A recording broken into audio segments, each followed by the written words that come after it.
start to the season. O'Brien, who's been with the club since 2014, had won 4 division titles but never advanced to the AFC Championship game. O'Brien's moves as GM have also raised eyebrows, including trading away Jadeveon Clowney and DeAndre Hopkins in the past year. So, Shannon, did he deserve to be fired? Yeah, I think there was a new voice that needed to be heard, and I think Joe J. Watt spoke that on Sunday, Skip. He said something has to change. He said, and I think that was when the ownership group said, you know what? That ain't just anybody. That's J.J. Watt speaking.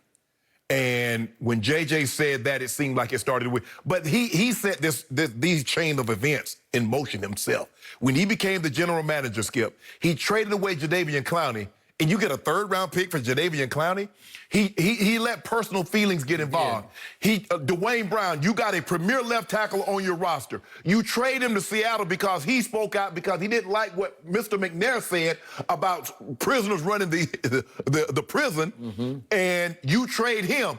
So in the process, you're like, well, damn, we're out of left tackle now. Now you got to give up first-rounders to go get Laramie Tunsil. You gave away your draft future. You gave away your draft future for him. Yep. And then you trade away D. Hopkins for a running back in the 2nd round. Skip, ain't nobody trading away a running back for a top wide receiver. You gave up a top 3 wide receiver for what? Maybe a 10th or 11th best running back? And he now leads the league in catches. And so I'm trying to figure out, okay, you let Honey Badger walk in free agency. You did. So Bill O'Brien, the general manager, did Bill O'Brien, the head coach, a terrible disservice. He did. And so in the process, maybe I want to keep the head coach, but the head coach is the general manager, kind of like what happened with Mike Shanahan when he was in Denver, Skip. Mike was the head coach and the general manager. Mr. B really wanted to keep the head coach, but he knew there's no way he was going to be able to fire the general manager and keep the head coach. And I believe the ownership group, I think the son is taking over now for his father. Cal. Is taking over for his father. He says, well, I want to fire the general manager, but since the general manager is the head coach also, I'm going to have to fire both of you. He's done a terrible... It was time for a new voice. You got a premier quarterback, and for whatever reason, whatever he's saying is not resonating in that locker room. And so it's time to get a new voice. But he blew this. With all these bad moves, he let it get personal with he and D-Hop. He let it get personal with he and Dwayne Brown. He and Jadeveon Clowney. And they've ruined this. He's ruined this team. He did this on his own. Agreed. My first reaction was yesterday, what took you so long? This has gone from bad to worse. Yes. Now they're 0-4.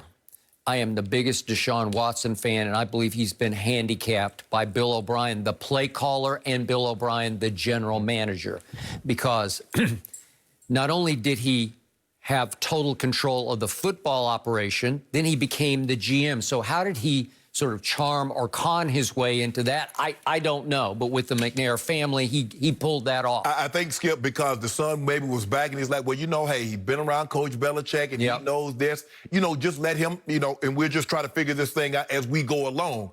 And he's like, man, we gave away Jadeveon Clowney for a 3rd. We let Dwayne Brown walk, and then we have to give up 1st round. We had a left tackle. Skip, why would you trade your left tackle to end up having to acquire another one with 1st-round picks? Don't know. He got away with it. He stayed afloat because they won another bad division 4 times. Right. That's 4 division titles and 4 playoff games, and they won a couple of those at home. Right. It's really not... It's not enough because the division was so bad. It was so winnable that it sugar-coated what was not a healthy situation. Agreed. Okay, so now we look back at Bill Belichick disciples, chips off the old block. There are none, because it's like the Jimmy Johnson staff that I knew so well in Dallas. They're all great guys, and they all had their moments as head coaches, but they're not Jimmy. No, because you don't have Troy. You don't have Emmett. You don't have Michael. No, and you don't have that force field who is Jimmy Johnson. Dave Wannstedt's a really good football coach and a great defensive coordinator, but as a head coach, he had his moments, but he couldn't be Jimmy. Norv Turner had his moments, but he couldn't be Jimmy. You can go down the line. Romeo Crennel and Charlie White. Right, just go down the line. Josh McDaniel. Yeah, back in Dallas. Oh, you're talking about Dallas. Okay. Butch Davis. Butch Davis, okay, They would have Dave their Campo. moments. Yes, there you go. There you go.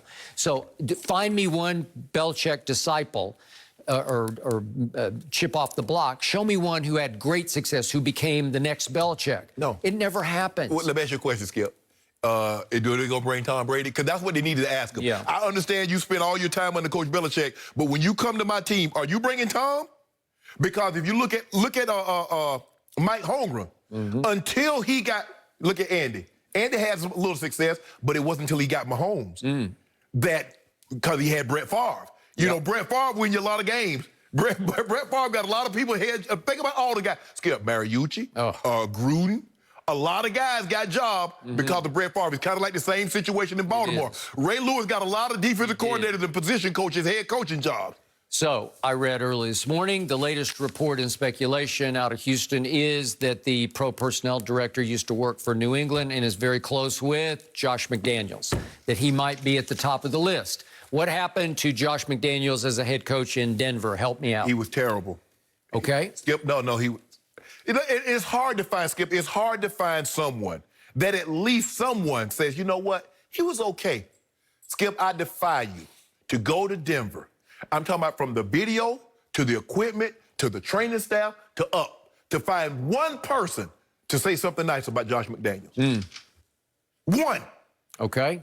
Good point. And I also defy you to go around the league and find one person who has something bad to say about Eric Bieniemy. Oh, yeah, EB cool. Who's obviously calling plays for Patrick Mahomes. Yes. And is integral in putting those game plans together with the great offensive mind that is Andy Reid. Skip, some of these jobs going to come available. Yeah. Okay, the Houston job is available. Okay, Romeo Crennel is going to be the interim head coach. The Jets will come available. There are going to be some jobs come available. Now, if EB doesn't get one of these jobs, they're going to be a problem.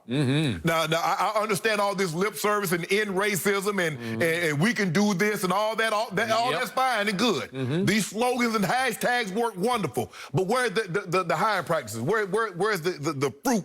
I need a tree to bear fruit. Because y'all keep telling me this. Y'all keep selling us this. Oh, yeah. Well, he's ready. Okay. He's been ready. Yeah. Because I saw a guy that was that's a special teams coach. Now, I'm not saying that you can't be because John Harbaugh was a special teams coach. I got it. But hell, Joe Judge got a job at Eric Bieniemy calling plays in the Super Bowl. And he ain't got no job. Nope. He's still out, well, he doesn't have a head job. So, and Skip, also, I think the writing was on the wall because they could look and see. The Tennessee Titans gotten better. Their quarterback play has gotten better. The Colts, their quarterback play is better now they got Phillip Rivers. Yeah. So what was going to be a foregone conclusion because we had the best quarterback in this division, we're going to win this division, no longer. I still believe he's the best, but because of Tennessee getting better, because the Colts are getting better, what are we holding on to him for? You let DeAndre Hopkins go for a running back? Skip, and now you don't have a second-round pick in 2021. So well, are you saying if Eric Bieniemy got this job, it would be a dead-end street for him? It's going to be a wild, Skip. Yep. Are they going to give him? Because he's like, you know what? I need me one of these Matt Rule. I need one of these 6-7 year deals. Yep. I don't need no 3 or 4 year deal. I need 6 or 7. I agree with that. I hear because I ain't got no first round. I got no first or second round pick in 2021. You got one good thing going for you. You got that quarterback. Yes. I would love to see Eric with that quarterback, EB as you call him. Yep. Good things would start happening. Well, he better get one of these jobs. Jets, somebody. Yep. Agreed. All right, guys. Well, Dallas 1-3 start. Does it show Dak Prescott is actually over